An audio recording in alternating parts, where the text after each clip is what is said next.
Well, good morning, everyone, and welcome. My name is Carol Pulliam, and I am currently serving as the president of the League of Women Voters of Whidbey Island. I will be your host today.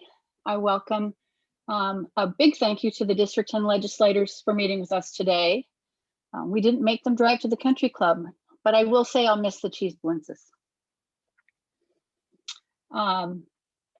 Yes, welcome Senator Ron Muzall, Representative Greg Gilday, and Representative Dave Paul. I'd also like to welcome any members of AAUW who are joining us today and members from District 10 who belong to the Skagit League of Women Voters. Our format today is going to be pretty standard. I'm going to suggest give the legislators a chance to introduce themselves, and then I'm going to refer to some legislation that is on the League's radar that we're interested in hearing about. And we will be recording this. I would like for the audience members to turn off their video and mute themselves so that we have a real smooth conversation. I'd like to thank Karin Bolstad for recording and posting this to our recording to the website. And I'd like to thank Carla Grau Egerton. She will be manning the chat. And we will stop at some point, I hope, so that we'll have time to address anything that comes in through the chat. So if you do have a question or a comment for the legislators, please use the chat. Thank you very much for that. So we want to keep our promise for a 1-hour meeting, so let's get started. Let's start by having each legislator introduce himself and tell us what he's been working on, committees, interests, passions. Let's get started with Senator Muzall. Well, good morning. I'm Ron Muzall. I am by nature a farmer. I'm the 4th generation here on the farm. The 5th generation is vested, and the 6th generation is growing up on the farm. 2 of our 3 daughters are involved in the operation here on Whidbey Island. I've spent 30 plus years serving on the boards of nonprofits, from fire districts to farmer cooperatives. This is my 2nd session in Olympia. I currently am Deputy Whip for the Minority Party. I am the ranking member on Health Long-Term Care. I serve on the Ways and Means Committee and the Rules Committee. So because of the ranking member position, the majority of what I've been working on have been health and long-term care legislation, and working that through the Senate. We just hit policy cutoff, so now we're just finished up with our bills. Now we're starting on the House bills through committee. Passion, probably one of my greatest passions is to bring conversation and dialogue back to politics. I was brought up in a home where hate was not a word that we were allowed to use. And yet I see an awful lot of dialogue and conversation in politics that are based on hate. And I believe that we all have commonalities. And if we would seek those out, we would be a lot better off. And when I look forward to my granddaughters and the world that they're going to live in, I don't like to even think that we're going to continue down this path that we've been going for the last 25 years, and that we would be a much more caring and considerate and dialogue driven country. So I think that pretty much sums it up. Thank you. Thank you very much. Thank you. Representative Gilday. Thank you, and thank you for putting this on today. I appreciate the opportunity to be here. My name is Greg Gilday, representative for the 10th District, and outside of this job, I'm an attorney, been practicing for the last 15 years. I live on Camino Island with my wife and 2 boys, Laker, who's 14, and Graham, who is 12, and enjoy it out there. This is my first session. I'm just started my 3rd month as a legislator, so it's been interesting. Some of the things that I have learned down here, or virtually down there, that one, I do not like Zoom. And sitting behind your desk, I see Dave laughing there. He knows what I'm talking about. Sitting behind your desk for 12, 14 hours a day, Zoom meeting after Zoom meeting gets a little tiresome. I'd much rather be down there. And that is a thing that I have learned already, is that relationships really do matter. in this job. And I think that the three of us have a good relationship. We try to meet on a weekly basis, and I've enjoyed working with both Senator Muzall and Rep. Paul. You know, outside of that, you know, obviously I have conversations with people in my caucus, but I've also appreciated that I've had the opportunity to reach out and meet with with members from the other party. The speaker called me up a few weeks ago just to reach out and see if I had any questions. That was very kind of her. I mean, she is a very busy lady, and the fact that she would take the time to reach out to a freshman member of the other party, I think speaks very well of her. And I've had a number of people on the other side also reach out and chat. So it's nice. I wish, or I hope that we can get down there. Probably not going to happen this session from what it sounds like, but looking forward to the next session when we get down there and actually meet with each other, because you know, those side conversations that you have can lead to a lot of improvement in bills. They can lead to a lot of or a lot less misunderstanding. And in the Zoom world where you're behind 4 screens all day, you know, it can sometimes take 2 days just to set up a 5-minute conversation, where that could happen after committee hearing. So I'm looking forward to getting down there. I like shaking hands. I like looking people in the eye. So some things that I'm interested in, let me back up. Committees I'm on the Housing, Human Services, and Veterans Committee, where I'm the assistant ranking member. I'm also the assistant ranking member on the Civil Rights and Judiciary. I am on the Capital Budget Committee and on the Rules Committee. Interesting bills that we've been hearing this year. We've had a lot of landlord-tenant bills that have come through the Housing Committee. Those have been very interesting. I've been working on the mental health aspect in the Capital Budget Committee, in how we're going to handle the mental health community and issues in our state. Because as I look at it, mental health is the cornerstone for so many other issues that we have in the state. And if we can get a handle on mental health, that's going to help improve a whole lot of other areas as well. So, and then coming up, what I'm looking forward to is in the Civil Rights and Judiciary, we're going to be hearing the data privacy bill. This is a bill that's been around for a number of years and has caused many kerfluffles down here.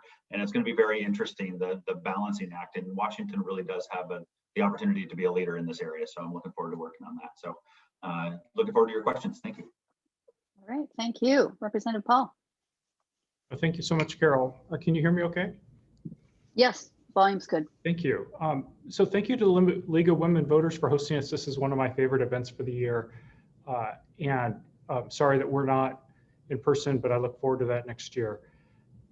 So I'm Dave Paul.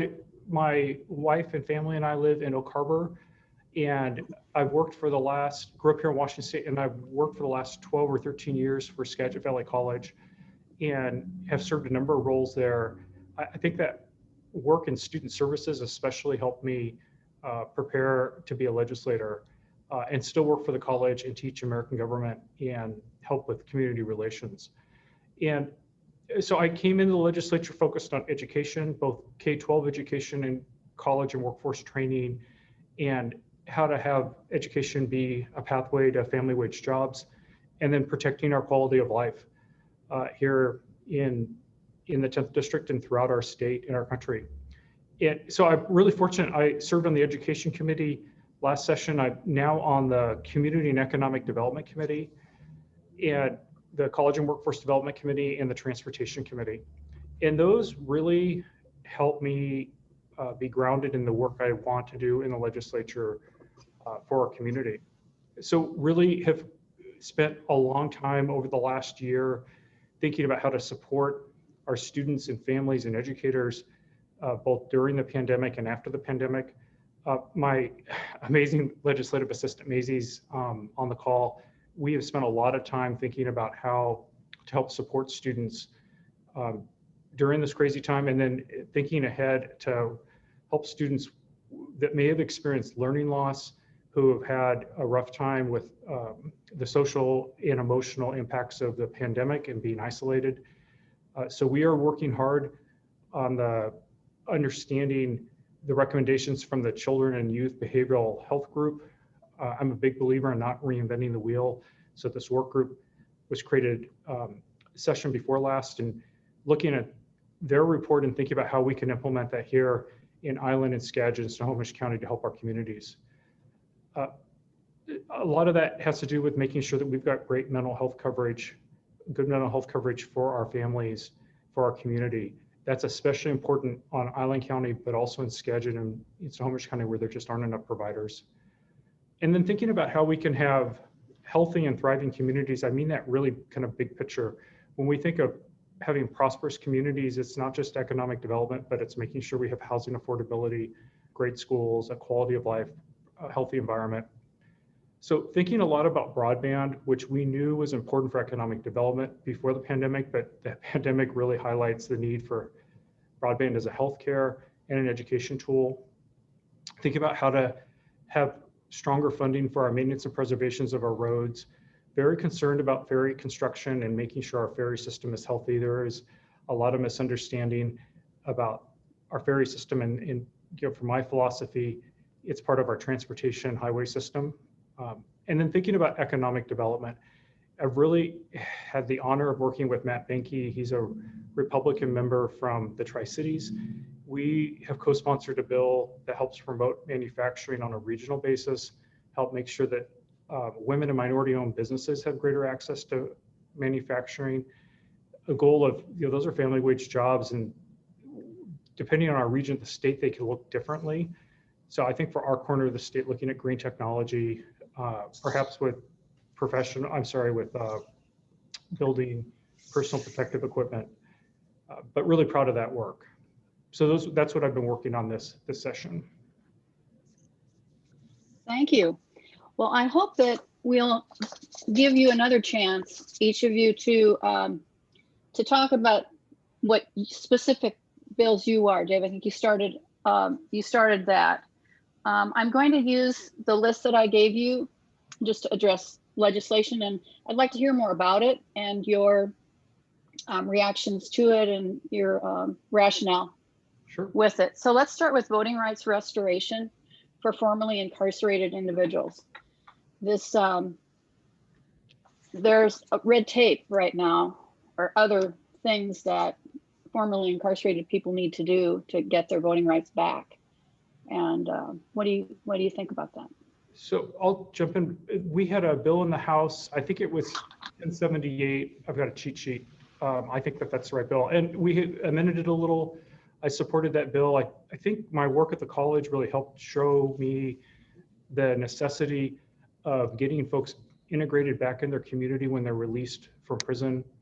And one of the best ways of getting folks invested in their community is to give them their right to vote franchise. So I supported that measure. It came off the House floor. It's in the Senate now. And then we also have passed another really key bill. I think it had strong bipartisan support. 1044 helped ensure that folks in prison would have opportunities to become students and get that training for family wage jobs. Heard some great testimony from folks that are, it's given them hope and purpose, and so that they will be productive members of society when they're out. So I think it's a combination of those two bills, I think, show our dedication to making sure that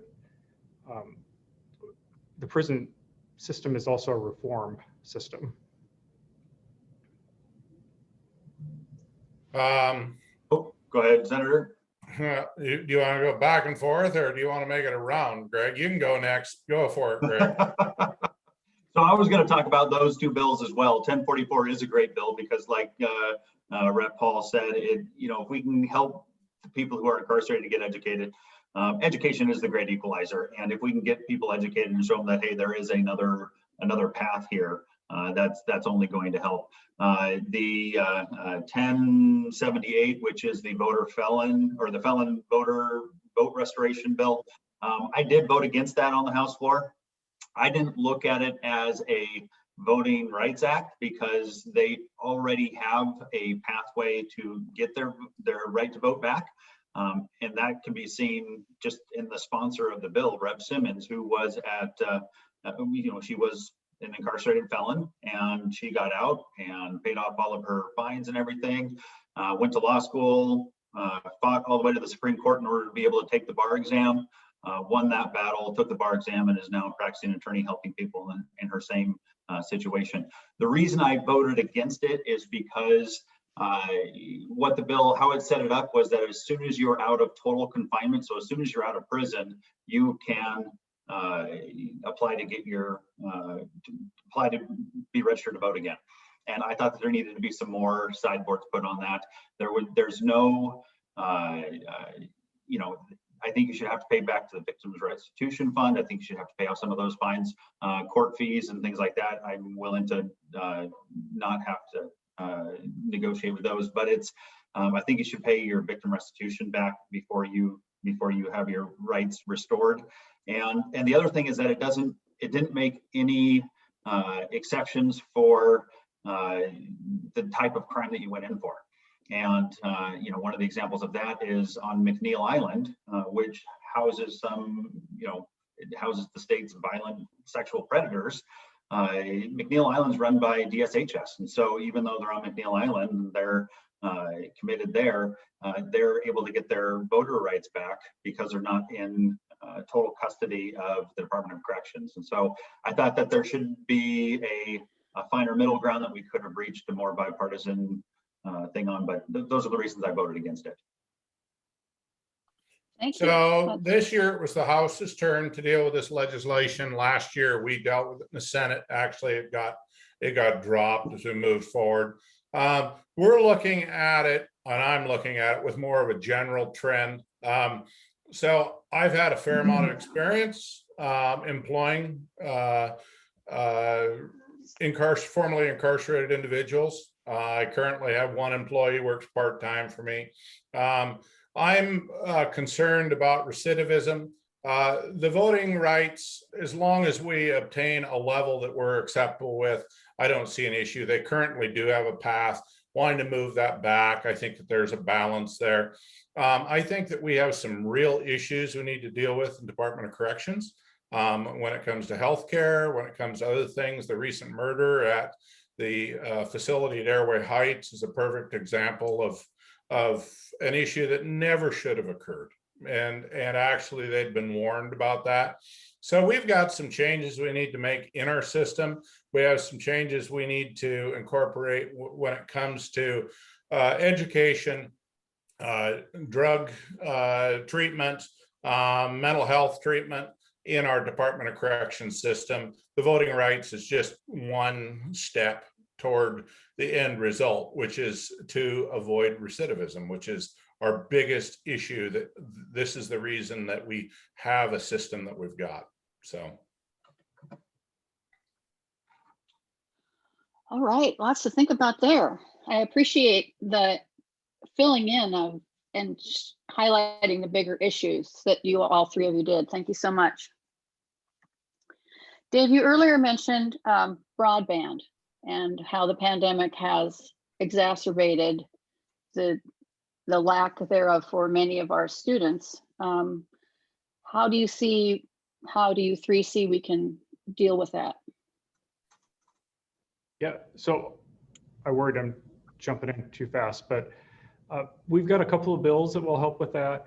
So House Bill 1336, there's a slightly different Senate bill that's headed our way as well. House Bill 1336, you know, provides opportunities for port districts and public utility districts to also offer broadband. And like we've seen with the city of Anacortes, that's an opportunity to help get broadband to places that don't already have it, especially because many of those public utility districts have the infrastructure in terms of the poles already there. You know, that's one leg of the stool. And for many folks in our community, they may have access to the internet, but it's not reliable. It's too expensive. The download and upload speeds are too low. So it's not just getting broadband to folks who don't have it already, it's making sure that folks that do have it have the opportunity for reliable and inexpensive broadband. So there are folks, yeah, I'm sure Rep. Gilday will talk about this, that have broadband or have internet coverage, but are driving to a parking lot so that they can get better coverage while they're, because it maxes out based on number of folks using devices.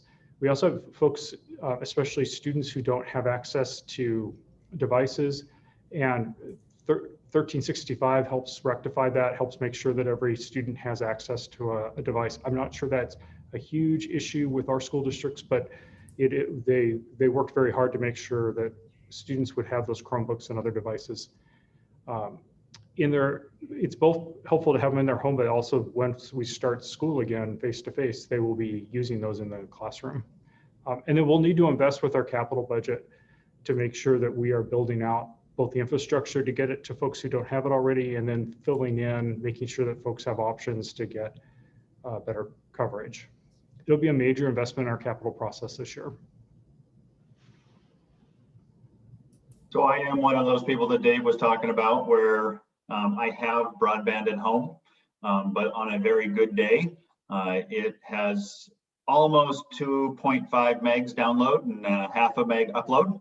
And so I can't do this meeting from home. I'm actually had to drive into my office in Stanwood because Zoom will crash my broadband, or most often it will crash my broadband. So so I know exactly what Rep Paul is talking about there. And it makes it a little bit difficult because I have two boys who are in Zoom school, and I have a wife who teaches second grade, and she's going to be teaching online through the end of the year.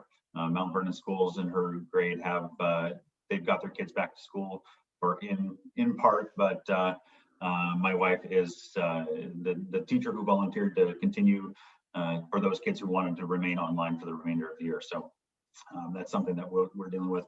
1336, as Rep Paul mentioned, is a bill I did sign on to it. Ended up voting against it because I think that the Senate bill he mentioned coming to us, Bill 5383, addresses the problem a little bit better. It allows the PUDs and the ports to engage in retail level broadband, but it targets them more towards the underserved areas exclusively, instead of having just broad overall coverage. They have to target those places that are underserved or not served at all. And so I think that's probably a better vehicle to address where we're going. But it's something that we do need to put a lot of money into as a state, because we need to get the infrastructure out there, because so much of what we do is dependent on broadband, and everything from healthcare to education to simple interaction with your government nowadays. If people want to meet with me, it's Zoom. I'm not meeting with people in person. And so if you want to testify in committee, it's over Zoom. And so you got to have broadband in order to do that. So in order to even interact with your government, you need to have broadband nowadays. So I think we really do need, this is one of the top issues this year. And I would agree with both my counterparts.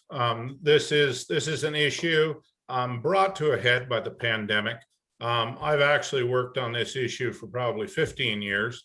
I served on the Land O'Lakes corporate board based out of Arden Hills, Minnesota. We were looking at how do we get connectivity out to the country. And there's large areas of the Midwest and Western United States that there is just no compatibility. And so when we were looking at technology and agriculture, we had to try to figure out a way to jumpstart that. And Microsoft has partnered, or Land O'Lakes has partnered with Microsoft to work on that problem. And now that I'm in the Senate, I find that we're faced with this once again. We've got broadband deserts in Island County, which is, in the top 6 most densely populated counties in the state. So how do we get there? We talk often about the last mile, and the last mile is the most expensive mile. And so we're looking at that with a capital budget, and how we can impact that with further curb funding, and then further funding of our broadband office in the state of Washington. Senate Bill 5383, as Greg mentioned, it empowers PUDs, port districts, to actually provide that service and really for a profit, so that they're able to derive enough money out of that. They're not just using their taxpayer funds. But this is really pushing for that last mile. And it is just incredibly expensive to get that last mile because the number of people served on the last mile doesn't depreciate the cost. And so it's an issue. I think that we've taken some pretty impressive action, both in terms of funding and in terms of legislation. It isn't going to be solved in 2021. It isn't even going to be solved in 2022. These things take time, but they take money, and we're providing that. And hopefully we can speed it up as much as possible. But it also has reached, I mean, we passed some pretty monumental telehealth legislation last year. And we had no idea that the pandemic was coming, how important that would be. But we've got issues with broadband technology and telehealth. I offered a bill on audio only telehealth so that those who don't have broadband access or aren't comfortable or it's down or whatever could still utilize the phone system for the doctor's appointment or whatever, the check-in. And then the doctor can be reimbursed for that. So that legislation is working. It's a companion bill. Rep. Riccelli and I work together on that. Senate version's going over so they can hear it. We just are hearing the House version now. Those two together will combine to make an audio only bill. We passed it 49-0 off the 48-0. Maybe there's one absent off the Senate floor. So good stuff, wow. But it's all enabling that same thing. Well, that's exciting. I think we all have our own stories. My husband had a stroke last year, so we've done a lot of, and his Parkinson's, we've done a lot of telehealth. And I'm just glad I live in Oak Harbor and I have great access. The audio is interesting, Senator Muzall, because, you know, a lot of his doctors want to look at him, watch him walk across the room, you know, and so I can see that although that phone access is really important, it's going to be limited to some. Exactly, and we're not replacing telehealth, but it's an alternative, and that's what we're looking at. And the doctor, the provider, will have that choice. I mean, they can say, hey, you know, this is going to be telehealth only. But if it's just a catch up, and what we're finding is that when we're talking mental health, oftentimes our mental health professionals feel that the audio only is the best methodology to utilize in specific instances. And so it's going to be a provider choice, but now it's going to allow that. Oh, good news. Thank you. Let's talk about taxes. There are a bill about capital gains tax and other ideas. We need to generate money for the state, and this has been a hard year. The league can't have a fundraiser because we can't get together and sell a dinner, make $5 on it. So what's happening there? Well, I guess I'll start off there, since that we had that bill on the Senate floor a week ago today. So honestly, our financial position in the state is incredibly surprising. We are one of just a few states in the United States whose, though we were hit hard in the worst of the pandemic, we saw our taxes respond at the end of 2020 in a positive note. So what we had lost in the form of sales tax, we actually, 4 out of the last 5 months of 2020, the income was higher than the year previous. Real estate excise tax, new vehicle excise tax, sin taxes, they're bringing in more money than we were, than year over year, 2019, as we finished up 2020. And January's income was 80 or 90 million higher than it was a year ago, 2020. We should have our budget forward look coming up here. My days are disappearing as far as, it's been a rough week. But anyhow, we should be getting our financial outlook coming up here. It looks as though we are going to be significantly ahead of last year's projections, though last year we were down in that April, May, June, July period of time. But going forward, we look to have considerably more money in 21 than what we had thought we were going to have, which is incredibly good news. I mean, we were really concerned about going forward. So we dealt with this capital gains income tax last Saturday. I voted against it because of the fact that the way it was presented and the way that it is set up, it violates our uniformity clause in our state constitution, which is the issue where an income tax, income tax is typically a graduated tax. The more money you make, the more money you pay. And the uniformity clause is fairly clear on that taxes are supposed to be even across the board. At least that was the 1934 ruling on that. So I voted against it. We did get an amendment on it that removed the emergency clause. And so it can go before the voters in a referendum, but it was passed off the Senate floor, the capital gains tax, and is now headed for the House. So I'll just jump in here too. Dave doesn't always have to go first. So when it comes over here, I'm not for a capital gains tax. We don't need more revenues at this point, as Senator Muzall had said. Even though we were significantly down this time last year and last summer, things have improved a whole lot. In 2020, we brought in more money than we did in 2019. We're expected to bring in a whole bunch more in 2021. I believe the new forecast is coming out on the 17th. So we should hear next week the latest projections of where we stand, and that's even before the federal package that was just signed by President Biden. That's gonna, and I think they're still trying to work out the details of that. But from what I hear, it's going to be bringing in $10 to $15 billion to the state as far in the form of help to the state government, help to schools. And so I don't believe that we need to increase new revenues. And then the capital gains tax itself, as the senator pointed out, I believe it's unconstitutional. And it's just, what's that? Oh, I thought you were saying something. I'm sorry, Carl. I believe it's unconstitutional, and it's an extremely volatile tax. It's not a tax you want to build a budget around. And so I just don't think it's the way that Washington State should be going. And then just kind of the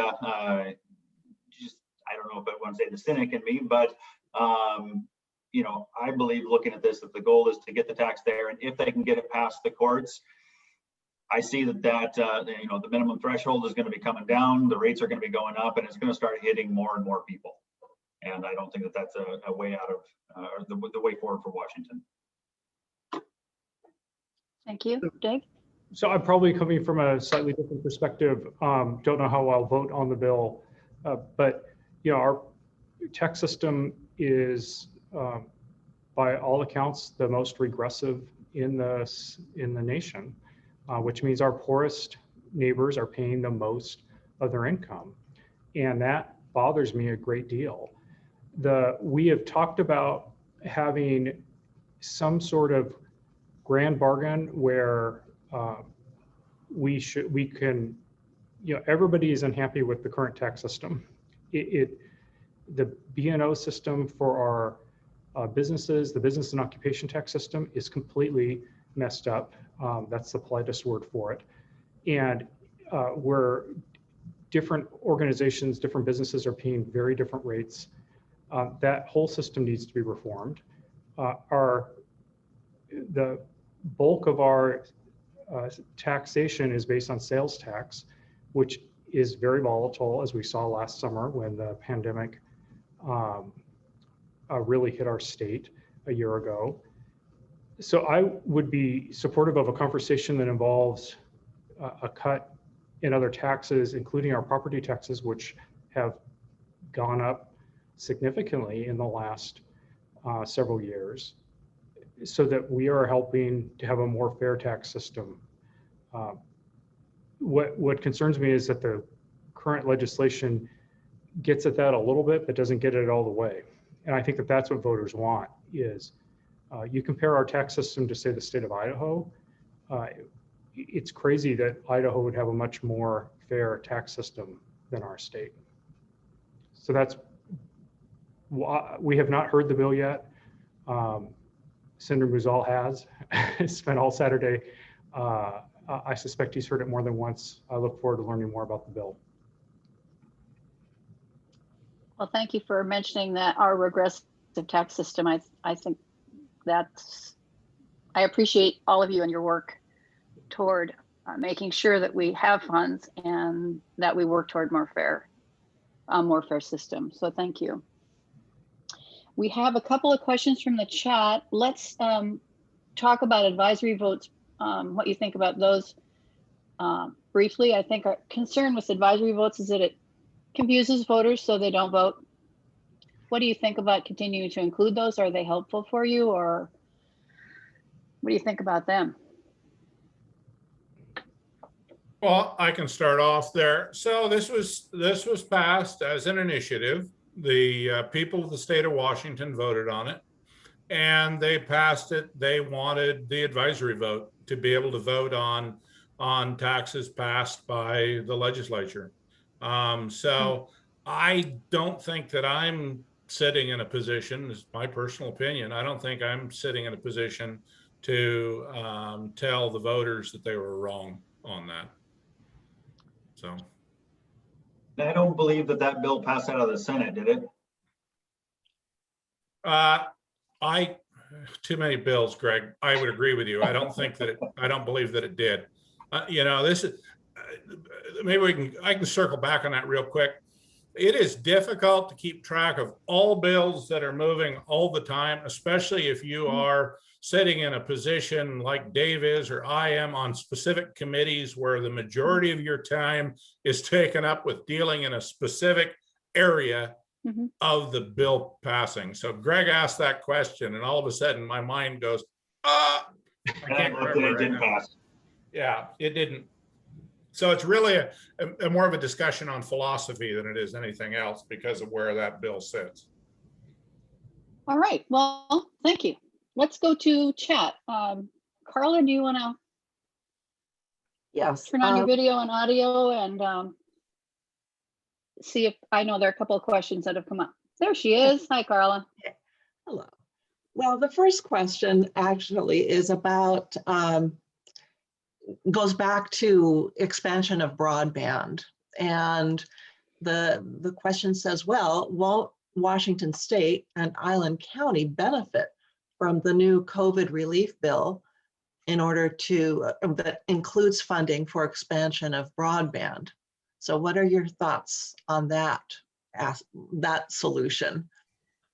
Well, it's one aspect of the solution we will work with.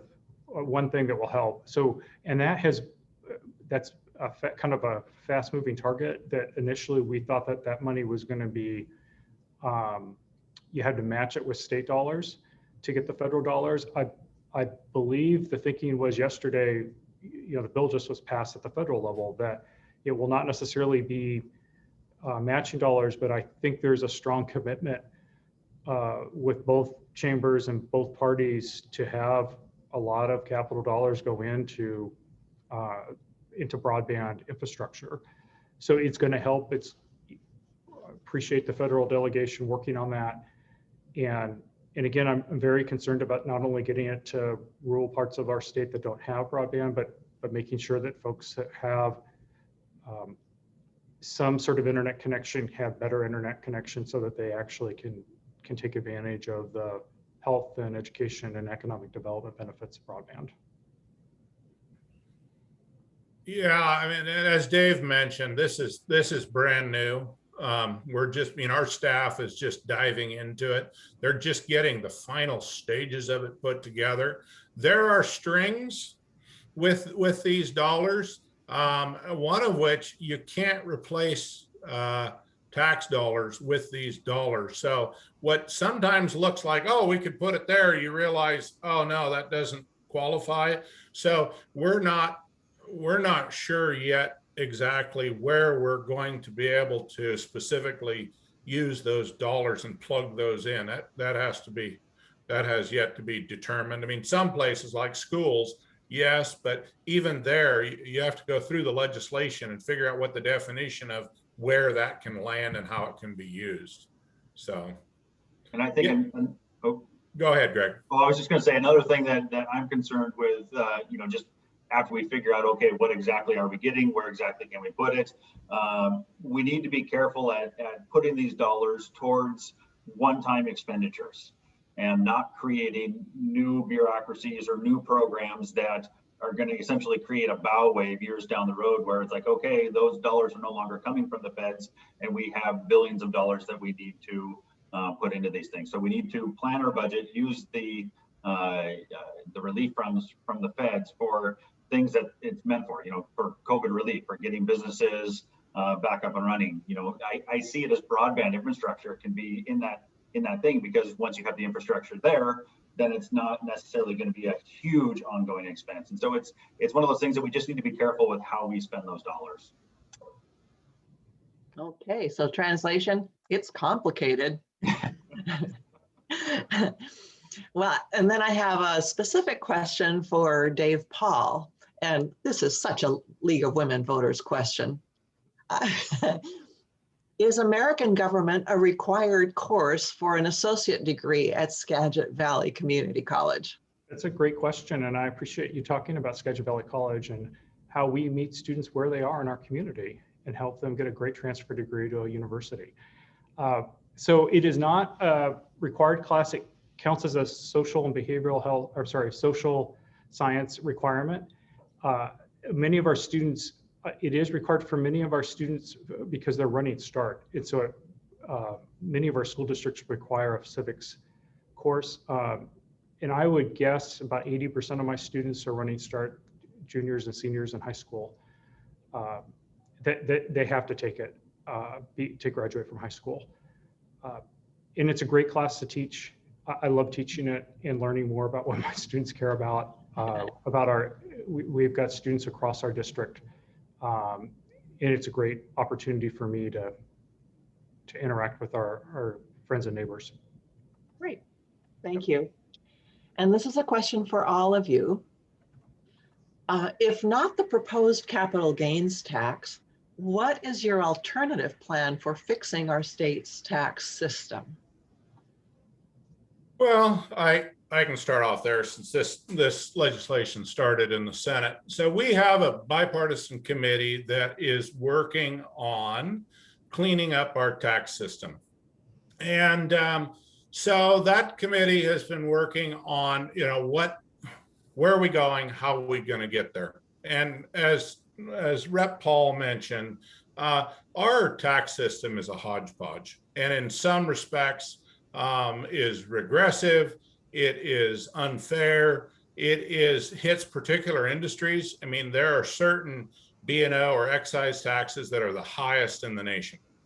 So the one thing we need to realize is that this capital gains tax was really just a methodology to get it to the Supreme Court, the state Supreme Court. This will be challenged. It will end up there. The collection of these taxes is put off till 2023. So this isn't something that they thought they could enact. This is some way to get it in the court to see if the court would then have a judge have a decision that would support the state income tax. And this is the reason. I mean, it's the threshold on this is $250,000 of capital gains. This is going to hit a reasonably small number of people. We're talking about maybe $400 million, $500 million a year once it's enacted, which would be after 23. So I think that we are with these committees heading down a path of deciding what our tax system is going to look like in the future. This was offered, I think, as kind of a shortcut to getting a decision out of the courts to decide whether or not the uniformity clause holds on income tax, which we don't want a flat income tax. So that's the purpose of it. That's the reason we got there. And it really is up to the state voters whether or not, I mean, they have voted against it multiple times. This capital gains tax separated out of a minority of people that it would impact. And I think that's one of the reasons people look at it, oh, and they use the word on the floor of the Senate, the uber rich. This is only going to affect the uber rich. We need to look at not at marginalizing a group, but at a fair tax system. And just because they're uber rich doesn't make them just immediately qualified to hang a tax on them. We need to look at a holistic approach at changing our tax. And that's what this committee has been working on. I agree with that. And then I'd also say that the thing we can do immediately is just do no more harm. We do have a hodgepodge system. We do have, it's the Band-Aid approach, and we need to just stop adding on more and more and more and look at it more holistically. So I'm going to respectfully disagree with something said earlier. I don't think a capital gains tax is an income tax. That, it's a tax on folks, in this case, the Senate bill, the taxes if you've earned $250,000 or more of capital gains. I think I earned 63 cents in interest last year on my savings account. If somebody is earning $250,000 on dividends in sale of stocks and bonds, they're in a different category than the folks on this phone call. And that's not income. It's not work we're doing. It's not paid for the work you're doing. So I think that it's clear that our Constitution does not allow an income tax. I think this is an excise tax on capital gains. Going back to the question, I think it is, how do you get voters to trust that you can have that reform that is, we're going to stick to the reform, which means if we cut the sales tax, future legislators aren't going to raise it back up. Or I think that's the reason voters keep rejecting the income tax, is because they are worried that once that's in place, other taxes will be raised. And that's what the grand bargain is going to have to be. That bipartisan, bicameral committee is going to figure that out and have something in place that voters can say, yeah, I trust that this will be implemented in the long term. Well, I'll just mention that, the IRS and every state that has a capital gains tax disagrees that this isn't an income tax. Well, So, I mean, I'm just saying that, that's, we can go about that all day long, but it's the other thing that the reason why I think that voters distrust is because, if you look back to the federal income tax, that was a tax that was supposed to be a low percentage tax on the extremely wealthy people of this country. I bet none of us on this call, as Rep. Paul pointed out, would consider us as the ultra wealthy of the country, but I bet all of us are paying income tax. And so there is a way that once taxes are implemented, the rates go up and the minimum thresholds go down, so they hit more and more people. And I think that's where the distrust comes from, because I think most people know that they're never going to have $250,000 in capital gains in any given year. But is it going to stay at 250,000 forever? No. That level is going to come down once they can get this passed and once they can get it approved by the courts. So I think the term here is slippery slope. and we're talking about real money that goes into paying rent and groceries and shoes for our kids. We're not just, talking about our Amazon friends. Carla, do we have anything else? I think so far, those are the only questions on the chat. All right. Well, I'm glad we got to have time for that. We have 10 more minutes. I'd like to open it back up to what you're working on, what you're passionate about, or you can choose your approach toward working toward what's happening with our climate and what we can do to, we of the islands of many beaches would like to know what you're thinking about that, but it's your choice. I'm going to open it up. You each get about 3 or 4 more minutes. Go for it, Dave. all right. So, addressing climate change is really important.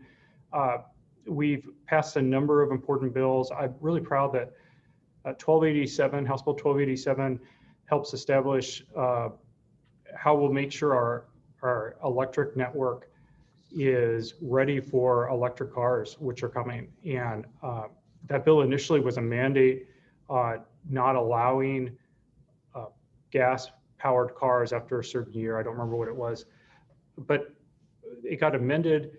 We're seeing our auto manufacturers move in that direction anyway. So several major manufacturers in the week we heard the bill announce that they were going to go all electric.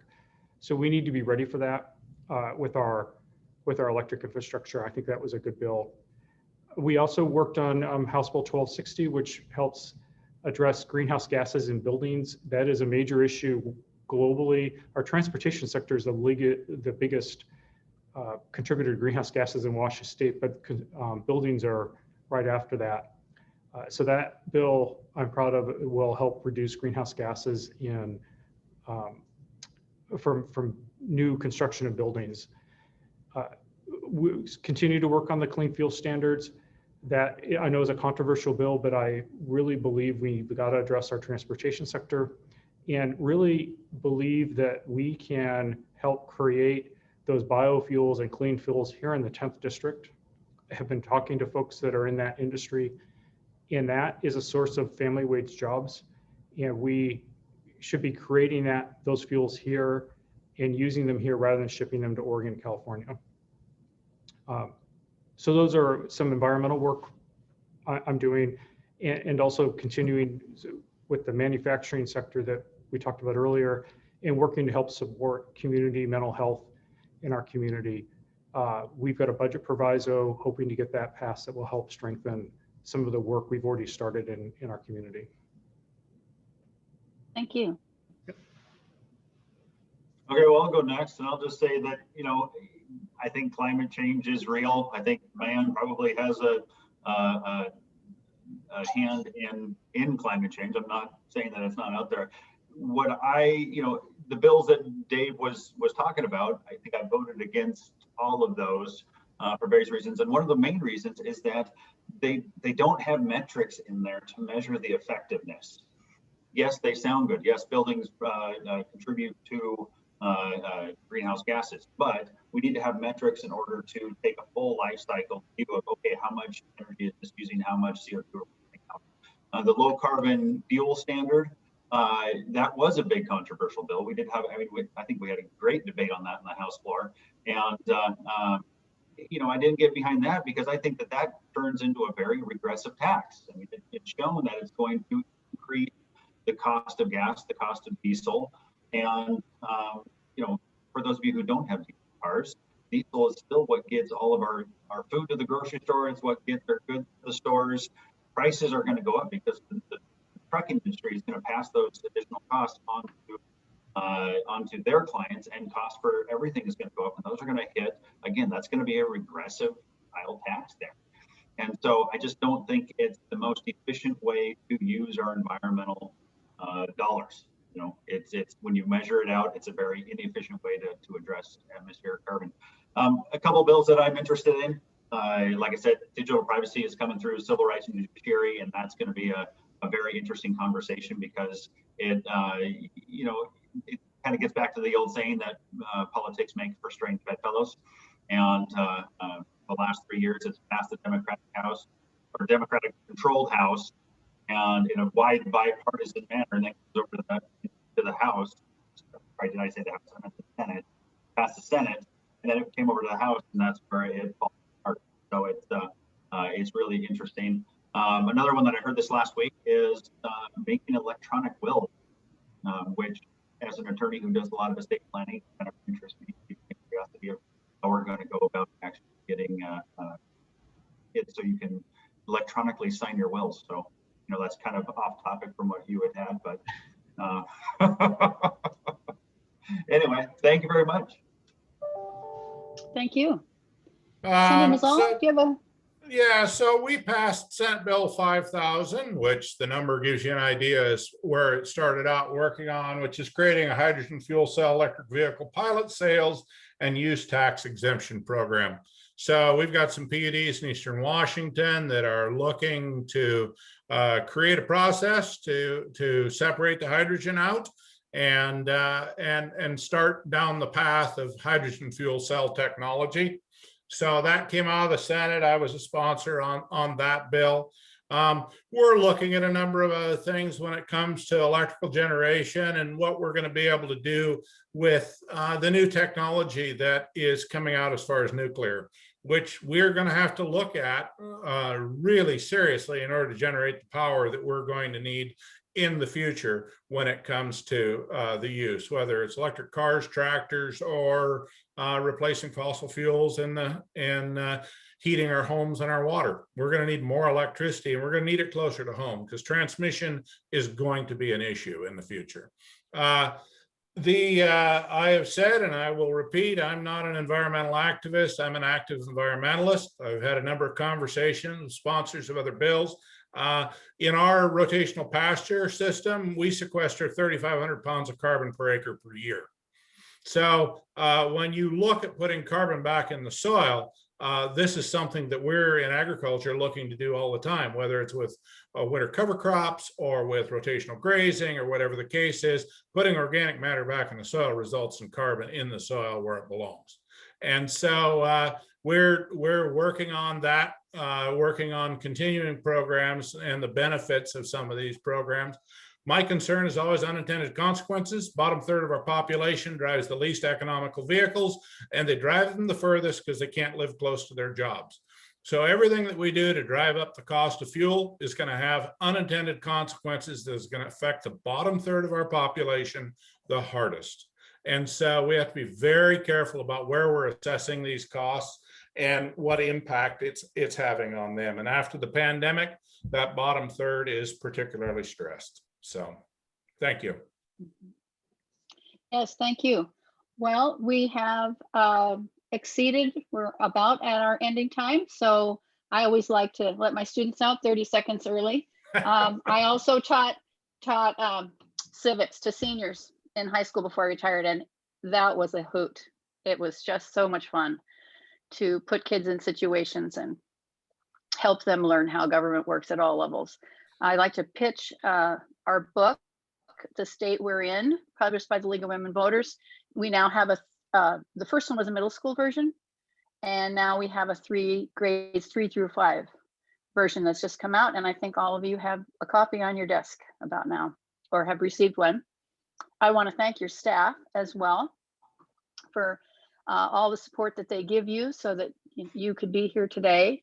And we value your time, and I'm so glad that we were able to have this opportunity with all three of you to share you with our members and other guests today, and to get to know you, because